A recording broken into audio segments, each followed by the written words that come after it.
والصلاة والسلام على أشرف الأنبياء والمرسلين أما بعد فأعوذ بالله من الشيطان الرجيم بسم الله الرحمن الرحيم اللهم صل على سيدنا ومولانا محمد النبي الأمي وعلى آله وصحبه وبارك وسلم۔ اللہ رب العالمین سورہ یونس آیت نمبر 89 کے اندر ارشاد فرما رہا ہے، قال قد اجیبت دعوتکما فاستقیما ولا تتبعان سبیل الذین لا يعلمون۔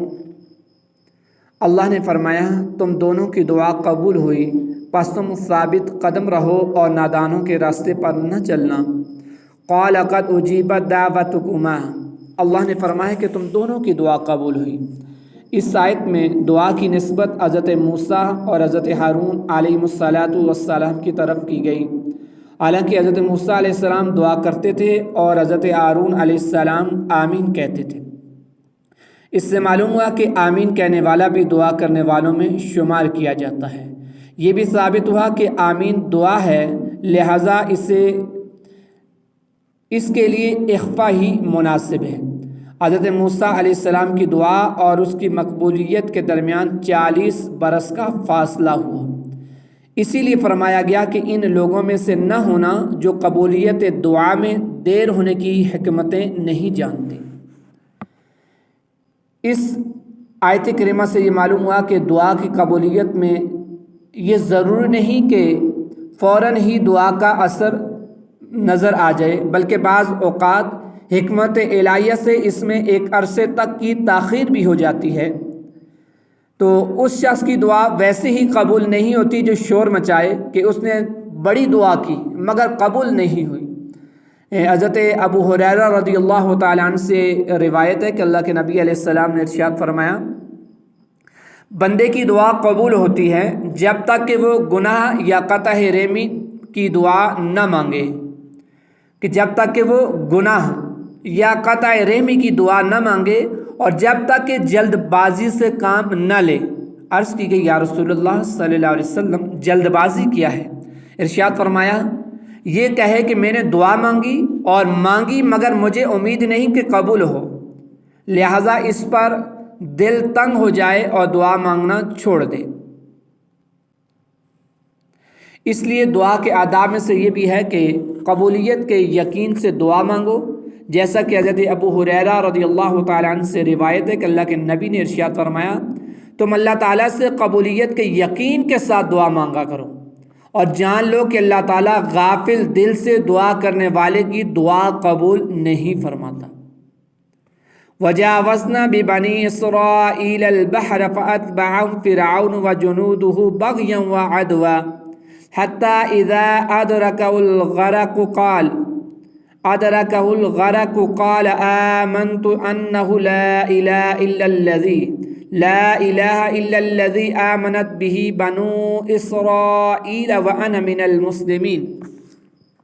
اور ہم نے بنی اسرائیل کو دریا عبور کرا دیا تو فرعون اور اس کے لشکر نے سرکشی اور ظلم سے ان کا پیچھا کیا، یہاں تک کہ جب اسے غرق ہونے نے آ لیا تو کہنے لگا میں اس بات پر ایمان لایا کہ اس کے سوا کوئی معبود نہیں جس پر بنی اسرائیل ایمان لائے اور میں مسلمان ہوں۔ قال آمنت، فرعون نے کہا میں ایمان لایا۔ جب اللہ تعالیٰ نے حضرت موسیٰ اور حضرت ہارون علیہ السلام کی دعا قبول فرما لی تو بنی اسرائیل کو حکم دیا کہ وہ ایک معین وقت میں مصر سے روانہ ہو جائیں اور اس کے لیے اپنا سامان بھی تیار کر لیں۔ فرعون اس معاملے سے غافل تھا۔ جب اس نے سنا کہ بنی اسرائیل اس کا ملک چھوڑنے کے عزم سے نکل گئے تو وہ ان کے پیچھے روانہ ہوا، اور جب موسیٰ علیہ السلام اپنی قوم کے ساتھ روانہ ہوئے اور دریا کے کنارے پہنچے اور ادھر فرعون بھی اپنے لشکر کے ساتھ ان کے قریب پہنچ گیا تو بنی اسرائیل شدید خوف میں مبتلا ہو گئے، کیونکہ سامنے دریا تھا اور پیچھے فرعون کا لشکر۔ آگے بڑھتے ہیں تو دریا میں ڈوب جائیں گے، پیچھے ہٹتے ہیں تو فرعون کا لشکر انہیں ہلاک کر دے گا۔ اللہ تعالیٰ نے اس خطرناک حالت میں ان پر اس طرح انعام کیا کہ دریا میں ان کے لیے ایک راستہ ظاہر کر دیا۔ پھر حضرت موسیٰ علیہ السلام اپنے اصحاب کے ساتھ اس میں داخل ہو کر دریا کے پار تشریف لے گئے۔ اللہ رب العالمین نے دریا میں بننے والے راستے کو اس طرح خشک رکھا تاکہ فرعون حضرت موسیٰ علیہ السلام کے تعاقب میں اپنے لشکر کے ساتھ اس میں داخل ہو جائے۔ جب فرعون اپنے پورے لشکر کے ساتھ اس دریائی راستے میں داخل ہو گیا تو اللہ تعالیٰ نے دریا میں پڑے ہوئے شگاف کو ملا کر فرعون کو اس کے پورے لشکر سمیت ڈبو دیا۔ جب فرعون ڈوبنے لگا تو اس امید پر اپنے اخلاص اور ایمان کا اظہار کرنے لگا کہ اللہ تعالیٰ اسے اس مصیبت سے نجات دے گا۔ الآن وقد عصیت قبل وکنت من المفسدین، اسے کہا گیا کیا اب ایمان لاتے ہو، حالانکہ اس سے پہلے تو نافرمان رہا اور تو فسادی تھا۔ الآن کیا اب، ڈوبتے وقت جب فرعون نے ایمان کا اقرار کیا تو اس وقت اس سے کہا گیا کیا اب حالت اضطرار میں جب کہ غرق میں مبتلا ہو چکا ہے اور زندگی کی امید باقی نہیں رہی اس وقت ایمان لاتا ہے، حالانکہ اس سے پہلے تو نافرمان رہا اور تو فسادی تھا، خود گمراہ تھا اور دوسروں کو گمراہ کرتا تھا۔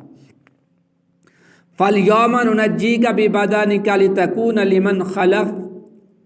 لمن خلفك آیہ وَإِنَّ كَثِيرًا مِنَ النَّاسِ عَنْ آیَاتِنَا لَغَافِلُونَ، آج ہم تیری لاش کو بچا لیں گے تاکہ تو اپنے بعد والوں کے لیے نشانی بن جائے، اور بے شک لوگ ہماری نشانیوں سے ضرور غافل ہیں۔ فَالْيَوْمَ نُنَجِّيكَ بِبَدَنِكَ، آج ہم تیری لاش کو بچا لیں گے۔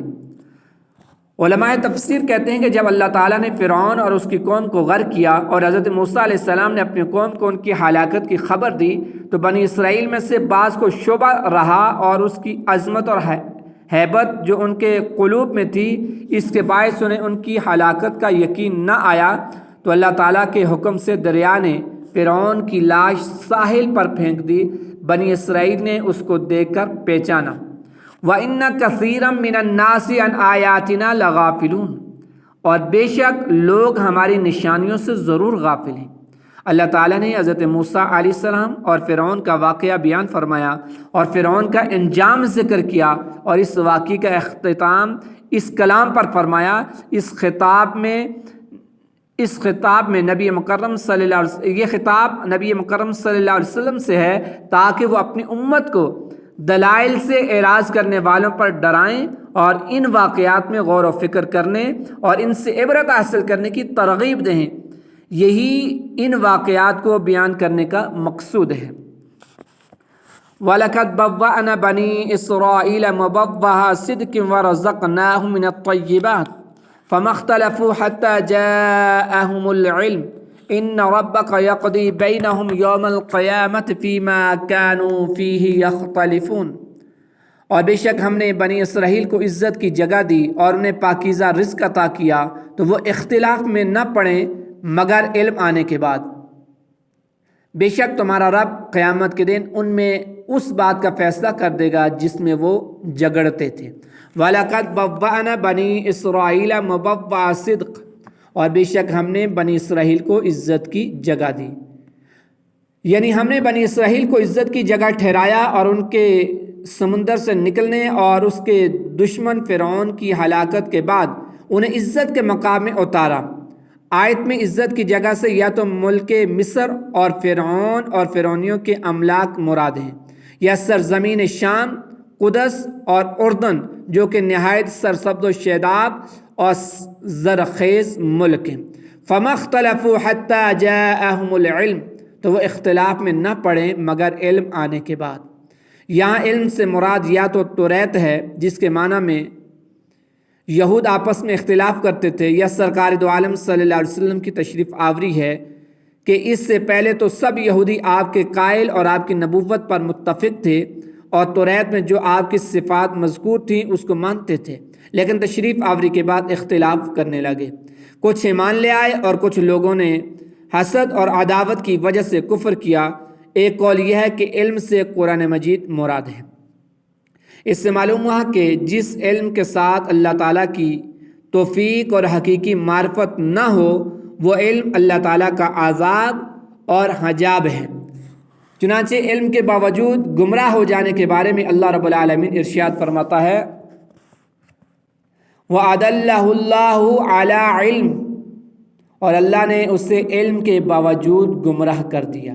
اور جو علم معرفت الہی کا ذریعہ ہو وہ رحمت، جسے اللہ تعالیٰ نے اپنے حبیب علیہ السلام سے ارشاد فرمایا وَقُلْ رَبِّ زِدْنِی عِلْمًا، اور عرض کرو ہے میرے رب میرے علم میں اضافہ فرما۔